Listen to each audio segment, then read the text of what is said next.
Lockdown 1.0 25 मार्च से 14 अप्रैल तक। Lockdown 2.0 15 अप्रैल से 3 मई तक।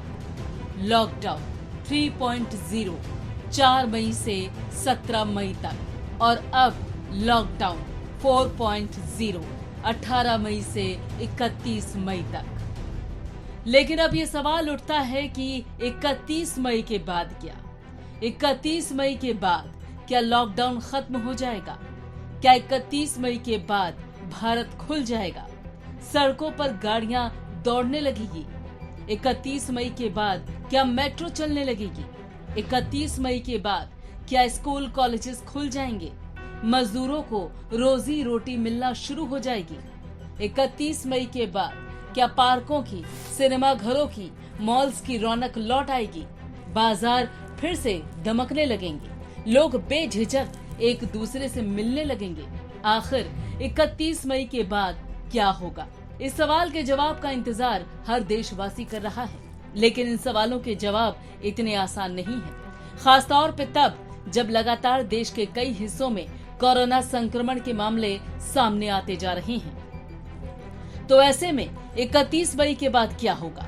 फिलहाल तो चीन के अलावा किसी भी देश को आसानी से लॉकडाउन से छुटकारा मिलता नजर नहीं आ रहा है।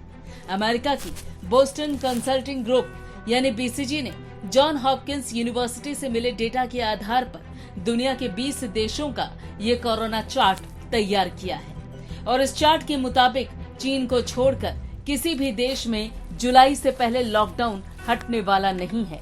और अगर हटता है तो हालात बिगड़ सकते हैं। रही बात चीन की, तो जिस हुबेई प्रांत में कोरोना का सबसे ज्यादा असर हुआ और जिस प्रांत में कोरोना का एपिसेंटर वुहान है, वो इसी सूबे में पड़ता है।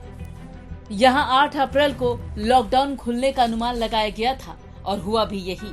चीन ने हुबेई में वुहान को छोड़कर 8 अप्रैल को लॉकडाउन हटा दिया, क्योंकि यहाँ उसके बाद कोरोना के मामले आने बंद हो गए थे।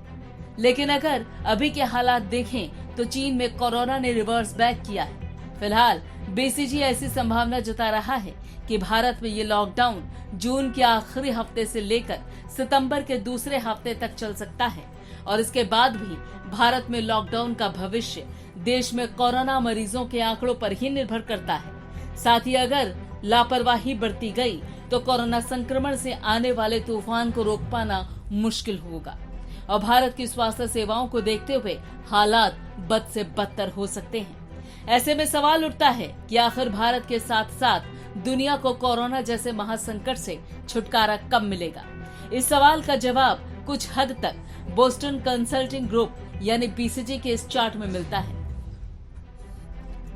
इस चार्ट में किस देश में कब तक लॉकडाउन किया गया, कब वहां कोरोना के मामले पीक पर पहुंचे, कब वहां आंशिक तौर पर लॉकडाउन को हटाना शुरू किया गया और कब कहां लॉकडाउन को पूरी तरह से हटाना सुरक्षित माना गया, इन सभी बातों का जिक्र है। इस चार्ट में इटली को लेकर जो अनुमान लगाया गया था, वो अनुमान भी काफी हद तक ठीक साबित हुआ। इटली में कोरोना के तांडव से हर कोई वाकिफ है। वहीं यूएस, स्पेन, फ्रांस, जर्मनी और यूके में कोरोना वायरस ने जो मंजर दिखाया, उसकी कल्पना कभी इन देशों ने की नहीं होगी। बीसीजी के मुताबिक भारत ने कोरोना को जवाब देने के लिए भारत ने लॉकडाउन का जो समय चुना, वो बिल्कुल सही था। और इसी टाइमिंग की वजह से भारत में कोरोना के संक्रमण की तेजी दूसरे देशों के मुकाबले काफी हद तक कम है। लेकिन फिर भी भारत में कोरोना के मामले पीक पर जरूर पहुंचेंगे। बीसीजी की रिपोर्ट की माने तो जून के तीसरे हफ्ते तक भारत में कोरोना के मामले अपने पीक पर होंगे और जून के आखिरी हफ्ते तक ही भारत लॉकडाउन को हटाने की स्थिति में होगा, लेकिन वो भी सिर्फ आंशिक तौर पर। जबकि भारत में पूरी तरह से लॉकडाउन हटाना सितंबर के दूसरे हफ्ते के बाद ही मुमकिन हो पाएगा। हालांकि भारत को कोरोना से पूरी तरह से आजादी पाने में लगभग ये पूरा साल गुजर सकता है। लेकिन अगर वक्त रहते वैक्सीन आ गई तो ये बहुत बड़ी कामयाबी होगी। साथ ही अगर आप बीसीजी की इस रिपोर्ट पर गौर करें तो आपको कुछ लाल, पीले और हरे रंग के निशान दिखाई देंगे। इसमें पहली लाइन में प्रति 1 लाख मरीजों पर किस देश में कितने बेड हैं, ये दिखाया गया है। भारत के आगे इस लाल निशान को देखेंगे तो पता चलेगा कि इस मामले में भारत की हालत बेहद खराब है। वहीं रेस्पिरेटरी डिसीज के मामले में भारत अच्छे तरीके से हालात को संभाल रहा है, मगर देश में इस एपिडेमिक को संभालने की काबिलियत बाकी देशों के मुकाबले ज्यादा अच्छी नहीं है। क्योंकि बीसीजी की रिपोर्ट कई मामलों में काफी हद तक सटीक साबित हुई है, तो ऐसे में दुनिया के सभी एक्सपर्ट बीसीजी के अनुमान को नजरअंदाज नहीं कर रहे हैं। और आप हमसे जुड़े रहने के लिए सब्सक्राइब करें YouTube पर, फॉलो करें ट्विटर पर और लाइक करें Facebook पर। और ज्यादा जानकारी के लिए न्यूज नशा की वेबसाइट पर जाएं। आपको टाइप करना होगा सिर्फ न्यूज नशा।